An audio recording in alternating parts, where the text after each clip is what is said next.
Finish things in. Oh, the uppercut. What an uppercut by Douglas, and down goes Tyson. Mike Tyson was a force to be reckoned with. He was powerful, and most importantly, he was on a winning streak when he was at his peak. When you can't get off punches. He had already won 37 matches and was racing to go for his 38th. However, Buster Douglas ended his winning streak and became the first person to defeat Mike Tyson. So, with that being said, in this video, let's take a quick look at what went down on the 11th of February 1990 at the Tokyo Dome between Mike Tyson and Buster Douglas. Douglas displayed extreme confidence in the ring right from the moment the bell rang. He wasn't scared of Tyson's winning streak, nor was he afraid of his lethal punches. Douglas was seen sprinting and moving around the ring, constantly throwing punches everywhere, unafraid of them connecting or not. When the opportunity arose, Douglas was ready to throw as many punches as he could. His main priority was to attack Tyson, and his goal for the night was to take him down. During the initial few moments of the round, Douglas was seen pulling out his famous jabs that were both sharp and accurate. Moreover, they were quick, but Tyson was able to handle all this as his punches were more lethal than Douglas's.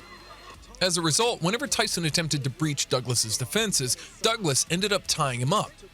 He'd either do this or move away, leaving Tyson with empty punches or punches that didn't land. In such cases, Douglas would occasionally take advantage of the situation by throwing multiple punches as soon as his opponent came into his range. Douglas displayed great agility in the ring early in the match, but Tyson outlined Douglas with his punches. Things heated up in round 2, and Douglas ended it with a clean and sharp uppercut to Tyson's chin.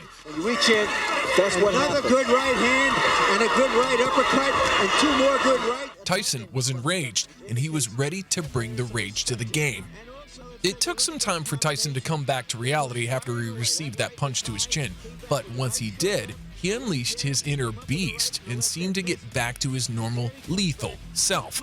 As a form of revenge, Tyson threw in a punishing left hand to Douglas's body that damaged Douglas pretty badly. Tyson's punches are hard, and his body shot that he'd just thrown at Douglas surely must have made him regret entering the ring for a quick second. In comparison to the previous 2 rounds, the 3rd round was relatively calm.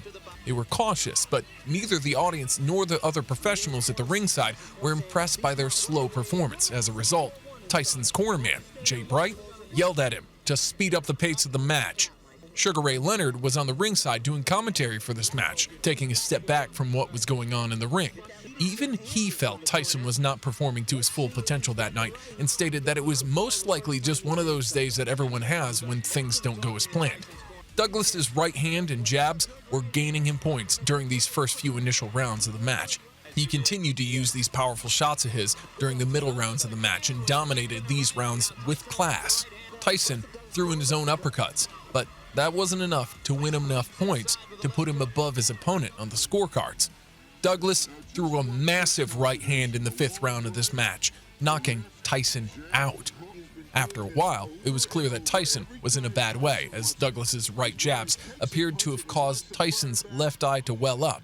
Tyson's vision was obstructed as a result, and he was unable to see many of the punches that Douglas was hurling at him. Nobody expected Tyson to be in such bad shape, so the cornerback was unprepared for this scenario. Tyson's corner did not bring the end well or ice packs that cornermen usually bring with them, so tending to his injuries was difficult.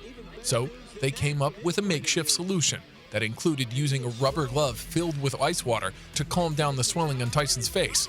They held this glove up against Tyson's face between rounds so that he could fight better and endure the pain. His corner and the people on his team were left in a panicked state. None of them knew how Tyson would deal with a loss, and this scared them more, especially after knowing his aggressive nature out of the ring. Tyson was injured and exhausted, but his supporters continued to motivate him and give him the same advice between rounds. They told him to throw jabs and keep his head away from Douglas's punches as much as possible. They also asked him to deliver right hands, which he attempted in every round. Douglas was throwing power shots as well as a variety of other shots that connected with his opponent in the 8th round of this match. He was clearly winning in terms of points, and Tyson's patience was dwindling. With only 10 seconds remaining in the 8th round, Douglas had backed Tyson into the ropes, putting him in a dangerous position. Douglas's confidence levels were high at this point, and as a result, his guard was let down for a brief moment, which Tyson exploited.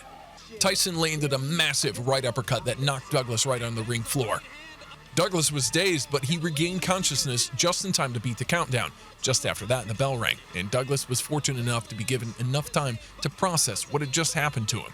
In the 9th round, Tyson was hoping that Douglas would slow down in this round after having received that punch from him. In fact, Tyson was trying to knock down Douglas, as that would be the only way he could win this match. But Douglas returned to the ring and defended himself against Tyson's offense, even damaging Tyson's eye with a few more blows, resulting in Tyson's eye shutting down completely. Both boxers threw dangerous punches at each other, before Douglas landed a 4-punch combination that knocked Tyson to the canvas. Right to the body, he tries the uppercut again and misses. Douglas comes back with a left and a right. Douglas threw another lethal combination that nearly knocked Tyson out while Tyson was against the ropes. Tyson squeaked through this round and advanced to round 10. The 10th round would be his final fight. In round 10, Tyson tried to give it his all and threw as many punches as he could in anticipation of winning by knockout, but the punishing punches that he had received from the first round until then seemed to have damaged him as well as tired him out immensely. Tyson began to close in on Douglas, only to be met with a few jabs followed by an uppercut that sent Tyson's head upward. Tyson was stunned at the time, and the last punch had left him badly injured. Tyson was able to get his head straight and return to the match, only to be met with 4 punches to the head right from Douglas, which sent Tyson to the canvas for the first time in his career. Douglas was the first person to knock out Mike Tyson, so this was a huge moment for him. Tyson had his mouthpiece dangling from his mouth and tried to make it back up to his feet, but was unsuccessful at it. At this moment, Douglas became the new undisputed heavyweight champion, with many calling this match the biggest upset in boxing history. Douglas won this match by a 10th round knockout, and for the first time in Tyson's career, he had to leave the ring without a win. That was definitely quite hard for him to accept, but he did not let that eat at him.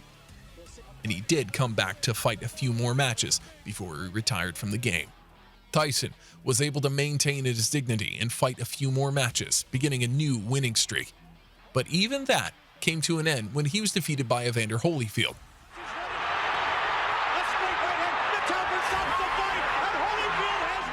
Lennox Lewis was another professional boxer who fought Tyson and came out on top.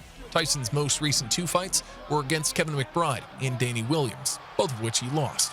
He never returned to the ring and even stated that those last few fights were motivated more by the money aspect than by the drive and passion he had for the game. Mike Tyson is one of the best boxers of all time, and his name will live on in boxing history for many years to come. I hope you enjoyed today's video. Make sure you join the Boxing Club. We'll see you soon in the next one.